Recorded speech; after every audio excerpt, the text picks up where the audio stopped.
하나님 말씀은 사도행전 28장 11절부터 31절까지입니다.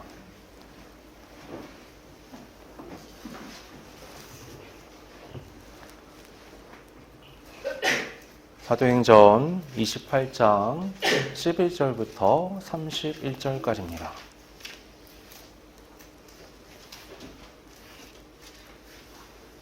봉독하겠습니다. 석 달 후에 우리가 그 섬에서 겨울을 난 알렉산드리아 배를 타고 떠나니 그 배의 머리 장식은 디오스고라라. 수라구사에 대고 사흘을 있다가 거기서 둘러가서 레기온에 이르러 하루를 지낸 후 남풍이 일어나므로 이튿날 보디올에 이르러 거기서 형제들을 만나 그들의 청함을 받아 이레를 함께 머무니라. 그래서 우리는 이와 같이 로마로 가니라. 그곳 형제들이 우리 소식을 듣고 아비오 광장과 트레이스 타베르네까지 맞으러 오니 바울이 그들을 보고 하나님께 감사하고 담대한 마음을 얻으니라. 우리가 로마에 들어가니 바울에게는 자기를 지키는 한 군인과 함께 따로 있게 허락하더라. 사흘 후에 바울이 유대인 중 높은 사람들을 청하여 그들이 모인 후에 이르되, 여러분 형제들아, 내가 이스라엘 백성이나 우리 조상의 관습을 배척한 일이 없는데 예루살렘에서 로마인의 손에 죄수로 내준 바 되었으니 로마인은 나를 신문하여 죽일 제목이 없으므로 석방하려 하였으나 유대인들이 반대하기로 내가 마지 못하여 가이사에게 상소하며 내 민족을 고발하려는 것이 아니니라. 이러므로 너희를 보고 함께 이야기하려고 청하였으니 이스라엘의 소망으로 말미암아 내가 이 쇠사슬에 매인 바 되었노라. 그들이 이르되, 우리가 유대에서 내게 대하여 편지도 받은 일이 없고 또 형제 중 누가 와서 내게 대하여 좋지 못한 것을 전하든지 이야기한 일도 없느니라. 이 우리가 너의 사상이 어떠한가 듣고자 하니 이 폐하에 대하여 어디서든지 반대를 받는 줄 알기 때문이라 하더라. 그들이 날짜를 정하고 그가 유숙하는 집에 많이 오니 바울이 아침부터 저녁까지 강론하여 하나님의 나라를 증언하고 모세의 율법과 선지자의 말을 가지고 예수에 대하여 권하더라.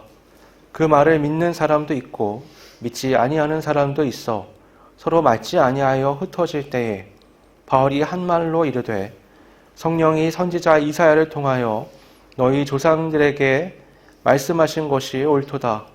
일러스되, 이 백성에게 가서 말하기를 너희가 듣기는 들어도 도무지 깨닫지 못하며 보기는 보아도 도무지 알지 못하는도다.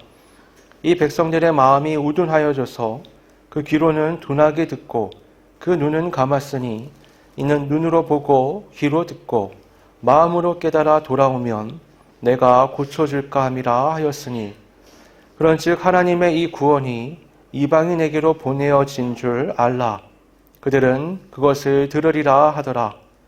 바울이 온 이태를 자기 셋집에 머물면서 자기에게 오는 사람을 다 영접하고 하나님 나라를 전파하며 주 예수 그리스도에 관한 모든 것을 담대하게 거침없이 가르치더라.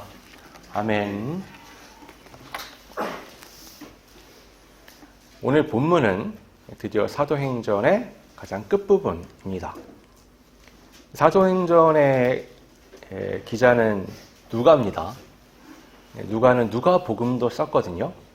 둘 다 데오빌로 각하에게 편지를 보낸 겁니다.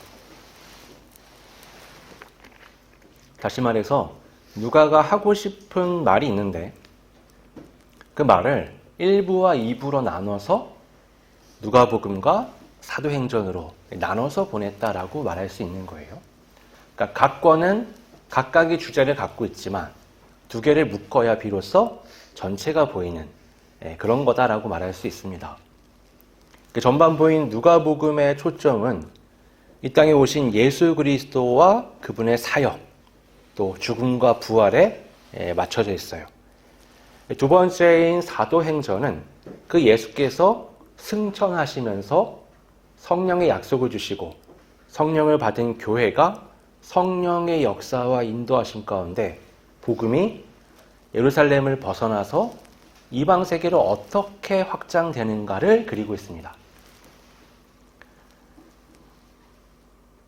이 모든 것을 묶어서 뭐라고 말할 수 있냐면 하나님의 놀라운 구원 역사다라고 말할 수 있어요.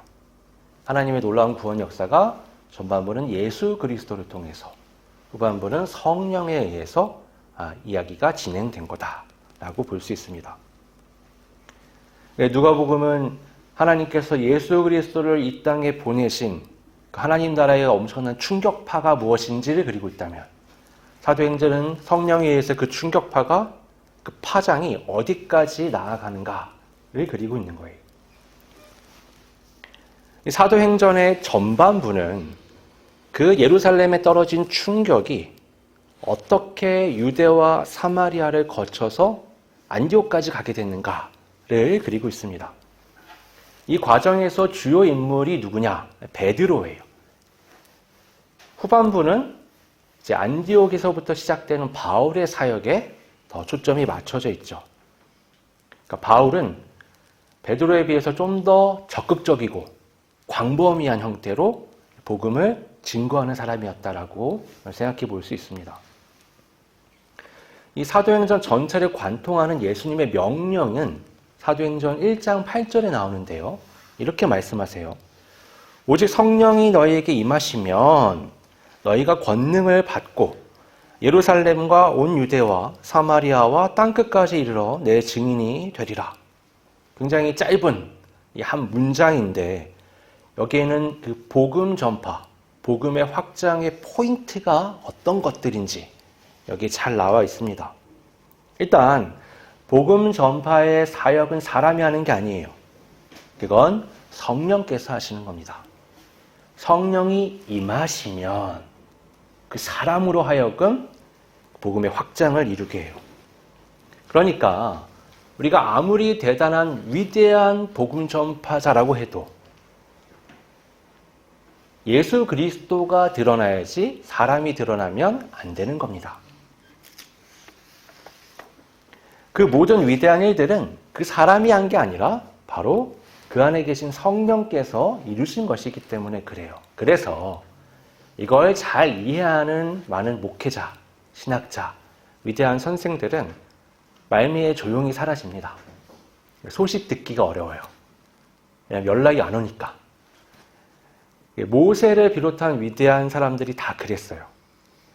근데 그게 안 되면 이제 문제가 되죠. 이 복음 전파는 어떤 단계를 거치느냐? 예루살렘을 시작으로 유대, 사마리아, 그리고 나중에는 땅끝까지 확장되게 됩니다. 이런 단계를 보고 이것을 지리적으로 이해하면 안 돼요. 그러니까 예루살렘이 그 땅이 복음의 출발지이기 때문에 굉장히 중요한 의미를 갖는다라는 식으로 이해하는 사람들이 있어요. 그 이단 중에 이제 백투 예루살렘이라는 걸 외치면서 이제 중국 쪽에 굉장히 많은 이단들인데 그 예루살렘의 그 땅에 직접 가서 복음 아래의 강제를 이루는 것을 예수님 오시기 전에 해야 하는 어떤 사명으로 받아들이는 사람들입니다. 사도행전에 대한 거, 땅끝까지 복음을 전한다는 걸 그냥 지리적인 어떤 관점에서 이해하면 이제 그런 게 되는 거예요. 오늘날 보세요. 복음이 전파 안 된 곳이 거의 있을까요? 문명이 닿지 않은 원주민들이 있는 소수적 어떤 그 지역만 그렇게 있어요. 거기도 복음을 전해야 된다. 그럼 주님이 바로 오실까요? 그러니까 이건 이해를 우리가 좀 새롭게 할 필요가 있습니다. 왜 예루살렘이라고 하셨을까? 왜 그 다음 온 유대라고 하셨을까? 왜 그 다음 사마리아, 그 다음 땅끝일까? 이걸 한번 생각해 봐야 돼요. 예루살렘이 중요한 땅이기 때문에 등장하는 게 아니고요. 예수님이 여기서 십자가에 죽으시고 부활하시며 복음 전파가 시작되었기 때문에 그런 거예요. 여기가 시작이었어요. 그래서 유대 사마리아로 확장되는 이건 어떤 지리적인 확장이 아니라 사람이 갖고 있는 이 정신적인 한계의 극복, 확장을 의미하는 겁니다. 예루살렘에 뭐가 있죠? 예루살렘엔 성전이 있죠. 성전은 어떤 곳이냐? 하나님이 계시는 하나님의 집이라고 생각을 했어요. 거기서 뭘 했냐? 거기서 내 죄를 씻는 제사를 드렸죠. 하나님이 계신 곳에 가서 하나님께 기도할 뿐만 아니라 내 죄를 씻는 제사도 하나님께 드리는 거예요. 근데 예수 그리스도께서 그 땅에 오신 거예요. 그리고 성전과 제사로 예표되었던 예수님의 그 대속 사역이 완성된 겁니다. 그럼 어떻게 되느냐? 진짜 성전, 진짜 제사, 진짜 제물이 예수님이란 말이에요. 그분이 오셨기 때문에 이제 성전과 성전에서 하는 모든 건 지나간 것, 그림자, 예수님을 예표했던 것이 되는 거예요. 별 의미가 없어지는 겁니다.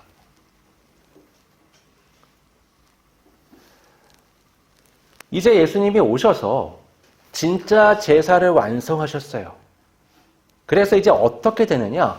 사람들이 예루살렘에 와서 성전에서 제사를 드리며 하나님께 나아가는 게 아니라 자기가 있는 그곳에 예수님의 복음을 듣고 믿음으로 주님을 받아들이면 성령 하나님이 그 사람과 함께 계시는 새로운 세계가 열린 겁니다. 그래서 예루살렘에만 있을 필요가 없어진 거고 이 복음을 모든 사람에게 전해야 하는 상황이 펼쳐진 거죠. 그 과정에서 이 유대인들의 의식을 넘어가야 하는 힘든 여정이 있어요.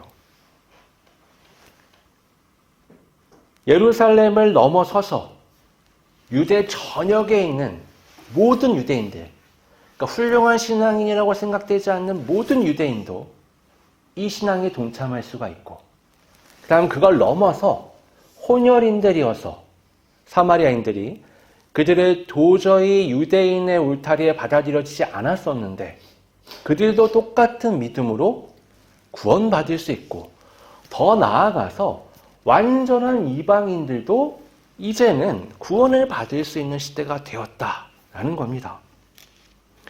그렇기 때문에 성경에서 말하는 땅끝은 예루살렘에서 가장 먼 곳, 지구 반대편이 아닌 거예요. 유대인의 이 세계관에서 그들에게 가장 멀리 있는 건 뭐냐? 멀리 있는 사람은 멀리 있는 민족을 얘기하는 겁니다. 근데 이건 지리적으로 멀리 있는 민족을 얘기하는 게 아니에요. 지구 반대편에 있는 민족을 이때는 알 수가 없죠. 이 복음의 확장이 예루살렘이라는 어떻게 보면 폐쇄적인 신앙의 공동체를 넘어서서 온 유대, 사마리아, 이방인에게 닿는다면 유대인에게 있어서 땅끝은 뭐냐? 자기의 민족과는 정반대에 있는, 내가 상종하기 싫은, 내가 미워하는, 나하고는 상극인 존재가 바로 땅끝이라고 말할 수 있어요. 우리도 그렇지 않아요? 우리한테 가장 먼 사람이 어떤 사람이죠? 지구 반대편에 있는 사람인가요? 아니요. 모르는 사람은 멀지도 가깝지도 않습니다. 우리의 심리적으로 먼 사람은 다 누구죠? 잘 아는 사람. 잘 아는데 싫은 사람. 너무 밉고 보기 싫고 그래서 만나기 싫고 그런 사람이 저 끝에 있는 거죠. 유대인들에게는 누가 있을까요? 로마인들이 반대편에 있는 사람이에요. 그 중에서 누가 가장 멀리 있느냐? 로마 황제. 로마 황제가 어떤 사람이에요? 스스로 신이다. 신의 아들이다. 야, 동전에 내 얼굴 박아. 이걸로 너네 다 써. 내가 다스리는 모든 지역에 내 얼굴이 돌아다니며 내가 다스리는 곳이야. 내가 신이야. 유대인의 세계관에서는 정반대에 있는 사람이 바로 로마 황제예요. 그가 군대를 가지고 이스라엘을 짓밟고 강압적인 통치를 하고 수많은 사람이 죽어나갔습니다. 그렇게 생각을 해보면 이 사도행전 후반부가 이해가 되는 거예요. 사도행전이 되게 밋밋하게 나오다 끝나거든요. 끝에 극적으로 구출되고 살아나고 로마에 도달했는데 황제를 만나고 그 후에 어떤 장면들은 나오지 않아요. 오늘 본문이 끝이란 말이에요. 근데 흐름은 어떻느냐? 계속해서 로마 황제한테 가야 된다는 거예요. 예수님이 또 하나님이 천사를 보내서 바울을 계속 구원하시면서 주시는 메시지는 뭐예요? 너가 로마 황제 앞에 서서 내 증인으로서 말을 해야 한다는 거예요. 유대인들의 정서상 땅끝이라고 말할 수 있는 로마 황제 앞에 가서 복음을 전하는 것. 그러기 위해서는요, 자신의 모든 걸 다 뒤집는 변화의 과정을 통과해야 합니다. 예루살렘에서 유대로, 사마리아로, 또 이방인들에게로. 그 과정을 바울이라는 한 사람의 여정을 통해서 우리가 살펴볼 수 있어요. 주님의 말씀처럼 바울이 로마에 도착했습니다. 로마에 도착할 때 바울은 고민이 좀 많았던 걸로 보여요. 왜냐? 이 로마는 어떤 곳이냐면 유대 땅 밖에서 유대인들이 가장 많이 살고 있는 곳이에요. 네트워크가 가장 활발하게 발달해 있겠죠. 모든 길은 로마로 통한다고 했잖아요. 로마가 다스리는 모든 주요 도시들하고 로마는 연결되어 있어요. 유대인들도 활발히 소통을 하죠. 그러니 바울은 염려되는 겁니다. 내가 갔는데 나에 대한 안 좋은 소문이 퍼져 있으면 어떡하지? 바울의 사명은 지금 뭐냐면 로마 황제 앞에서 복음을 전하는 거예요. 근데 동시에 그 자리에 그 로마에 있는 유력자 유대인들이 옆에 서서 바울을 고발한다. 그러면 이건 너무 복음 전파에 방해가 될 거 아니에요. 그래서 바울이 선제적인 조치를 합니다. 먼저 그들을 불러요. 도착한 다음에 사흘 만에 다 불러서 물어보지도 않았는데 자기 해명을 먼저 합니다. 내가 죄가 없는데 예루살렘에서 이런 누명을 쓰고 내가 가이사께 호소해서 여기까지 왔다. 나의 목적은 내 민족을 고발하는 게 아니야. 황제 앞에서 나는 그걸 하고 싶은 게 아니야. 나는 그냥 복음을 전하고 싶은 거야. 우리 민족이 그렇게 믿는 그 구원, 그 부활, 그거 말하기 위해서 여기 왔고 그것 때문에 내가 힘든 일을 겪었어. 이 얘기를 쭉 합니다. 근데 유대인들의 반응이 좀 달랐어요. 그들은 어떤 말도 못 들은 거예요. 바울에 대해서. 야, 우리 예루살렘에서 어떤 편지도 못 받았어. 사람들도 아무 말도 안 하던데? 이런 얘기를 하는 거죠. 근데 다만 우리가 익히 알고 있는 건 그 복음이 전파되는 곳마다 큰 방해를 받았다라는 정도다. 그래서 우리는 너한테 지금 그 내용을 좀 듣고 싶어. 이렇게 얘기합니다. 바울에게 이건 나쁘지 않죠. 나에 대한 오해를 안고 있는 것보다 나에 대해 잘 모르고 있는 게 훨씬 나은 거예요. 그래서 나를 정하고 바울이 잘하는 거 있죠. 아침부터 밤까지 복음을 열심히 전하고 모든 사람에게 강론합니다. 모세 율법, 선지자들의 말, 예수가 그래서 그리스도다 이거를 쭉 설명하는 거예요. 그 결과 믿는 자들도 생겼고요. 믿지 않는 자들도 있었습니다. 근데 이들의 견해 차이가 도저히 좁혀지지 않는 거예요. 그래서 믿지 않는 자들이 떠나가게 돼요. 그때 바울이 그들을 향해서 이렇게 말합니다. 성령이 선지자 이사야를 통하여 너희 조상들에게 말씀하신 것이 옳도다. 일러스되 이 백성에게 가서 말하기를 너희가 듣기는 들어도 도무지 깨닫지 못하며 보기는 보아도 도무지 알지 못하는도다. 이 백성들의 마음이 우둔하여져서 그 귀로는 둔하게 듣고 그 눈은 감았으니 이는 눈으로 보고 귀로 듣고 마음으로 깨달아 돌아오면 내가 고쳐줄까 함이라 하였으니 그런즉 하나님의 이 구원이 이방인에게로 보내어진 줄 알라. 그들은 그것을 들으리라. 유대인들의 가장 큰 착각은 자신들에게 구원이 있다는 거예요. 그러니까 근본적으로 아브라함의 후손들에게만 구원이 있다라고 생각하는 게 그들의 가장 큰 착각이었어요.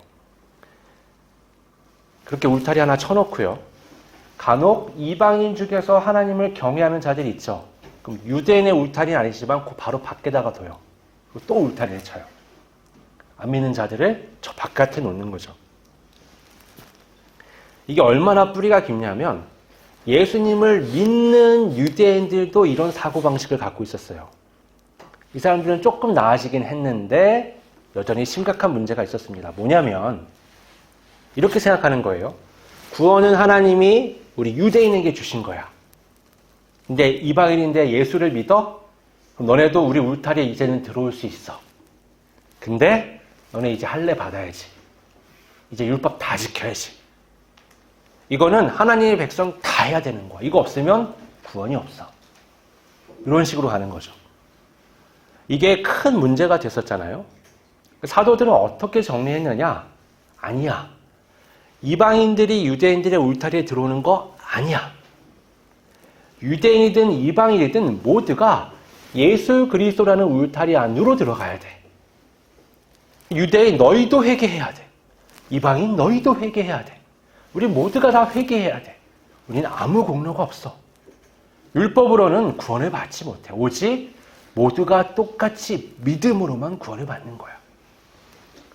여러분, 몇천 년 동안 유대인들은 특별하다고 생각했던 사람들이 이거 받아들이기 쉽지 않은 거예요. 자기가 생각했던 그 모든 걸 포기해야 하는데요. 뒤집어야 되는데요. 쉽지가 않은 겁니다. 근데 이게 얼마나 웃기는 거냐면 심각한 병에 걸린 사람이 다른 심각한 병에 걸린 사람을 바라보면서 어휴 저 사람 어떡하냐. 저 사람 고쳐야 되는데 이렇게 말하는 거랑 똑같은 거예요. 근데 어떻게 해요? 나는 심각한 걸 모르는 거예요. 근데 의사가 왔어요. 야, 너 심각해. 너 지금 치료 받아야 돼. 안 그러면 큰일 나. 얘기하는 거죠. 가끔 그런 분 있잖아요. 의사보다 내가 더 잘 알아. 아니, 난 안 아파. 저 사람이 아픈 거지. 그런 거랑 되게 비슷한 거예요. 유대인들이 그런 상황인 겁니다.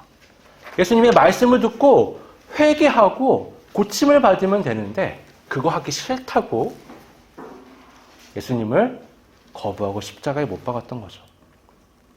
그들이 여전히 복음을 방해하고 거부하는 겁니다. 바울이요, 이 로마에서 2년 동안 머물면서 복음을 전했다고 말씀해요. 굉장히 거침없이 복음을 전했다. 이렇게 기록하고 있거든요.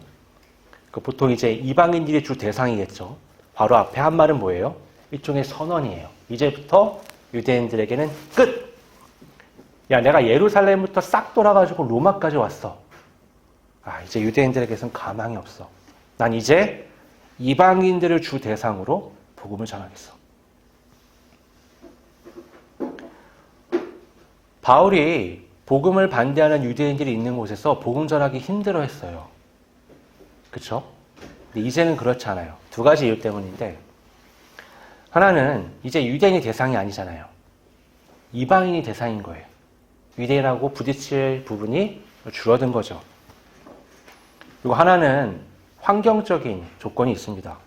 바울이 도착했던 이 시기가 주후 60년 정도로 우리가 보통 봐요. 이때가 언제냐면 로마의 네로가 이제 즉위를 하고 몇 년 지난 상태예요. 이때가 어떤 때냐면 그 전에 황제가 유대인들을 쫓아냈던 일이 있거든요. 유대인들을 쫓아냈는데 그들이 쫓겨났다가 다시 로마 땅으로 돌아온 지 지금 한 4, 5년 된 거예요. 아니, 유대인들이 로마 땅 가는 게 뭐가 중요하냐? 이 사람들은 로마에서 태어나고 자란 사람들이에요. 예루살렘이 더 낯설어요. 이 사람들이 지금 국외로 쫓겨났다가 로마로 다시 돌아온 지 얼마 안 됐어요. 그러니까 문제를 일으키면 안 돼요. 모두가 다 조심하자. 왜냐? 저 네로는 상태가 안 좋잖아요. 미치광이 왕인데 벌써 조짐이 보였거든요. 처음부터. 근데 지금 어떠냐? 야, 이 조심해야 돼. 큰일 나. 그러니까 환경적으로 바울이 복음을 전하는데 제약이 별로 없어진 거예요. 그래서 바울은 거침없이 복음을 전했습니다. 이때는 아무도 몰랐는데요. 딱 10년 뒤에 이제 로마에 의해서 이스라엘이 완전히 멸망을 합니다. 성전이 돌 위에 돌 하나도 남지 않고 다 무너져요. 하나님의 역사는 참 헤아리기가 어려워요. 사도행전에서 이 끝과 저 끝이라면 예루살렘에서 로마죠. 사도행전 전체가 그걸 그리고 있어요. 이스라엘 백성에서부터 로마 황제까지. 이스라엘 백성 중에서 누구예요? 바리새인, 랍비, 여기서부터 로마 황제까지. 이 차이를 넘어가기 위해서, 어마어마한 이 차이를 넘어가기 위해서 선택된 사람이 누구냐? 바울입니다. 바리새인 중에 바리새인, 유대인 중에 유대인, 교회를 핍박하던 자, 그를 택해서 변화시키시고 로마 황제 앞에 갈 때까지 모든 사고관과 생각과 감정과 인간을 다 바꿔놓으신 거예요. 그렇게 해서 거기까지 그게 평생의 삶을 인도해서 보내신 겁니다. 그 바울이 예루살렘에 있을 때 유대인들에 의해 살해당할 뻔합니다. 그를 구한 건 로마 군대였어요. 그를 로마로 향할 수 있게 한 건 로마 법이었어요. 그를 로마로 이동시켜준 건 로마 배들이었습니다.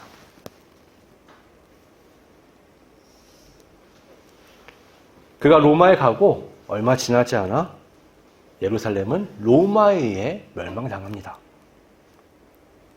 오늘 본문을 통해서 우리가 생각해야 볼 것이 있어요. 먼저 나에게 가장 먼 사람이 누구냐는 거예요. 여러분, 복음은 나에게뿐만 아니라 그 사람에게도 똑같이 적용되는 거예요. 나의 하나님이 그의 하나님이 되시는 거예요. 여러분 상상해 보세요. 나중에 로마 국교가 기독교로 바뀌잖아요. 유대인들이 상상이나 했겠어요?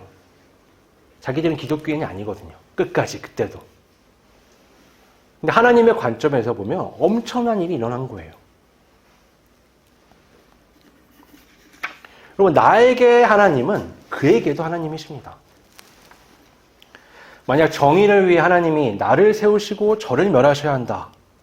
그건 유대인들과 비슷한 발상이에요. 모두가 회개하고 모두가 구원받는 겁니다. 복음을 듣는 사람은 낮은 마음을 가져야 돼요.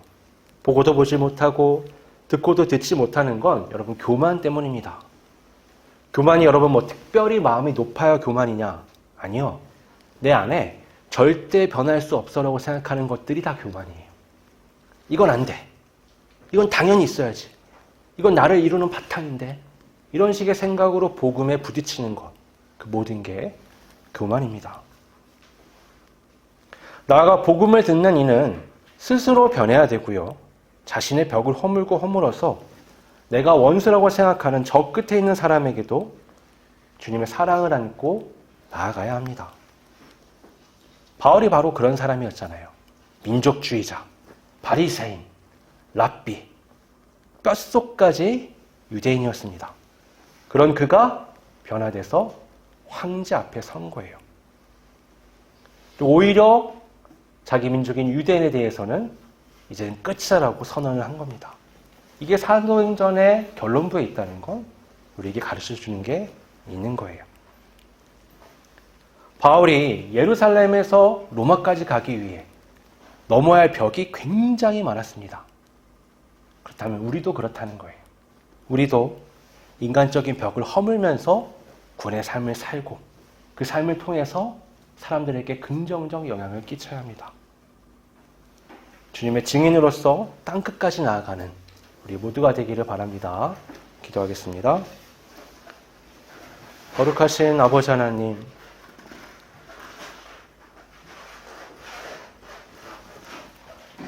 모든 벽을 넘어 모든 과정을 통과해 황제 앞에 서게 됐던 바울처럼 우리도 우리 삶의 모든 벽을 넘어 모든 사람을 향해 그리스도 예수의 사랑을 안고 나아가며 하나님의 구원을 이루어갈 수 있도록 이끌어 주시옵소서. 거룩하신 예수님의 이름으로 기도드립니다. 아멘.